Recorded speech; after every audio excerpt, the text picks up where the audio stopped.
Nakausap niyo po si Mayor Isko Moreno kanina. Yes. Matanong ko lang po, ano po yung pinag-usapan niyo ni Yorme? So, tinanong niya lang kung kamusta ako ngayon. So, hindi naman na siya nagpakwento kung ano yung, tinanong niya lang kung ano yung sakit ko, tsaka kung ano stage ako. Sabi niya nga, for the stage na meron ako, may napakaganda nung tignan kasi di halata na ako ay isang cancer patient.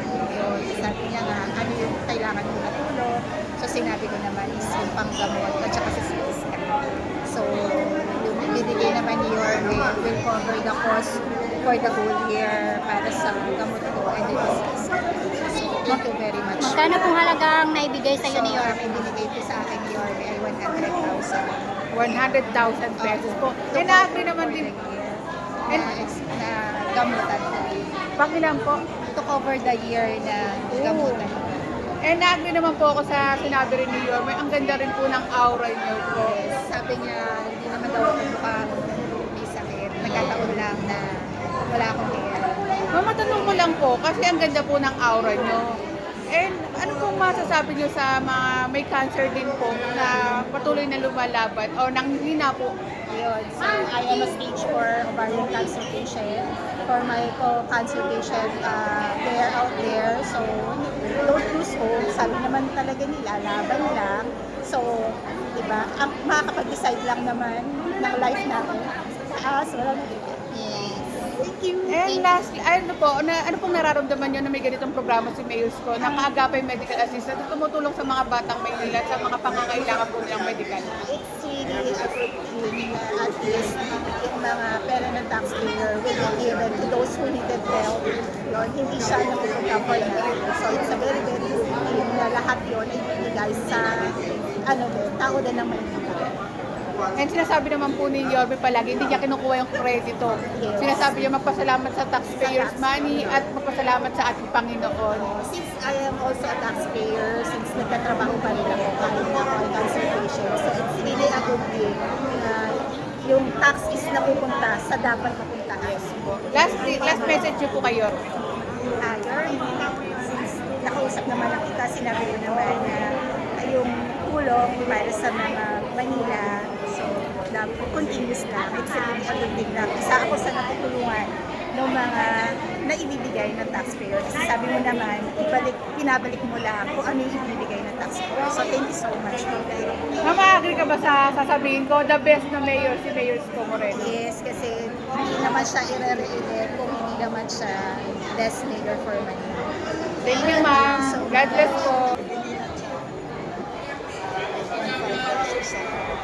Sa PAC. Ano po yung tulong na inilapit po kay Mayor? Sa breast cancer. Po? Paano niyo po nalaman yung kaagapay program? Ano? Saan niyo po siya nalaman o saan niyo po siya narinig? Sa City Hall. Balik pa kada mo. Pangalawang punta niya po. Ano po yung mensahe niyo po para po kay Mayor Isko?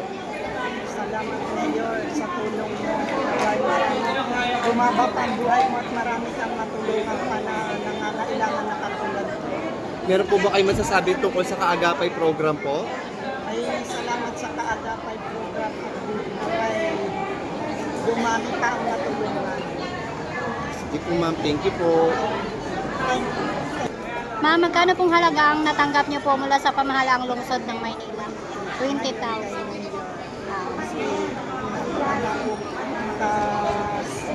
Schedule ako naman for CT scan.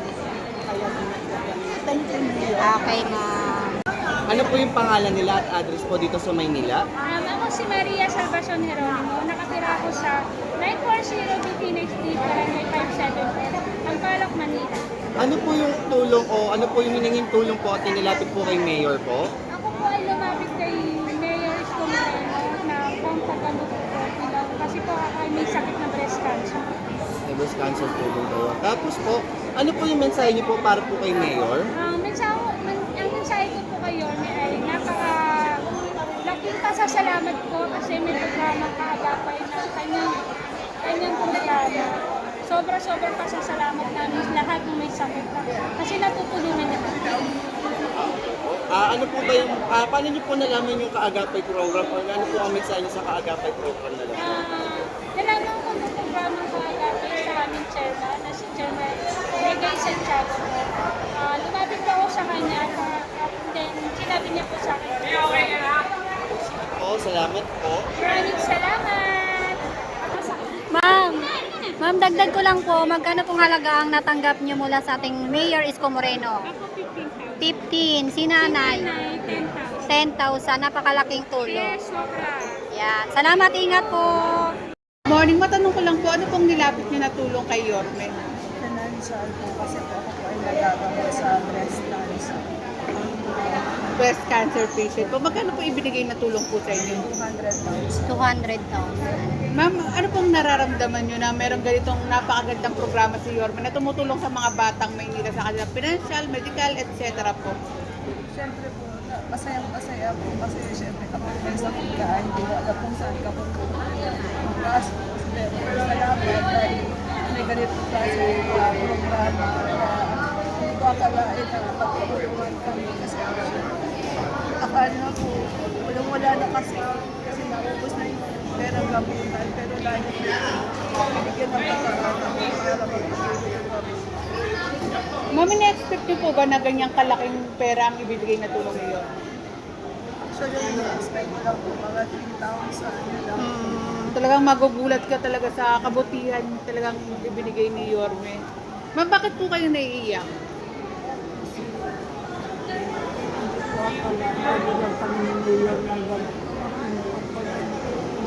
Kasi siya lang po nag-provide sa amin, may sakit ako, nag-dialysis ako. Ako siya po nagkasakit. Magkapatid po kayo, ma'am? Mag-ina. Magkina po. Ma'am, mensahe niyo po sa inyong anak mo po. Makasan lang yung nakapan niya. Mensahe niyo po sa ating butihing Yorme na talaga namang merong gobyernong masasandalan ang mga batang Maynila. Maraming salamat po.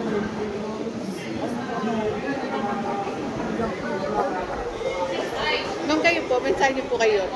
Maraming salamat po. Kaya sana marami pa po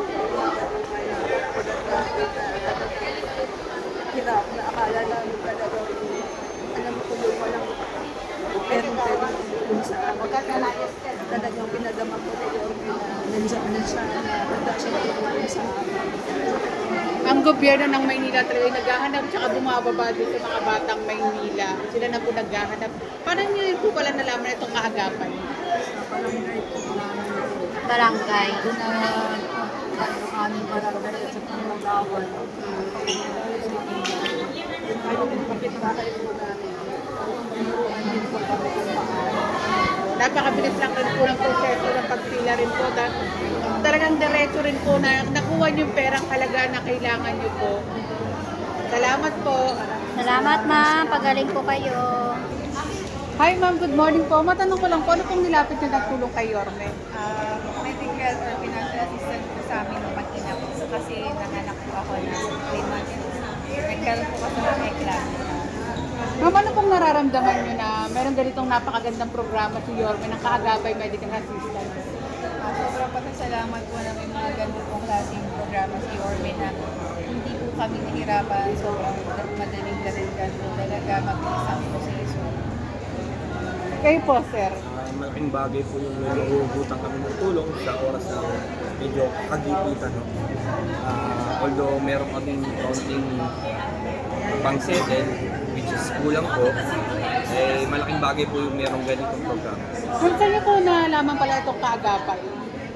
Mga po followers po talaga ako ni Orme. Lahat po ng mga page niya na follow ko. Saka Batang Maynila rin po kasi ako. May mensahe pa po ba kayo kay Yorme?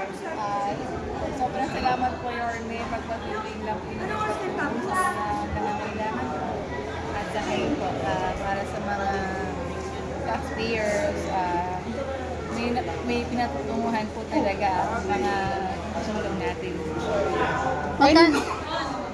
Magkano halaga po ang natanggap niyong tulong? Nakaisip po ako ng 50,000 po. 50,000. And speaking of taxpayers, ma'am, sabi nga rin po ni Yorme, laging magpasalamat sa ating taxpayers taxpayers money.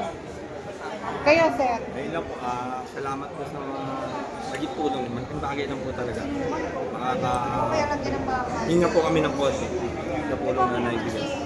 Matanong ko lang, ma'am, kung aagree ka sa sasabihin ko, the best na mayor si Yossi. The best po. Yes po, kay ano po, kay Ander po sa barangay dati ni Consiel Eunice. May ano na po kami talaga, yung po talaga. Salamat po sa support at Salamat. pagmamahal nyo kay Yossi. Thank you po. Salamat po.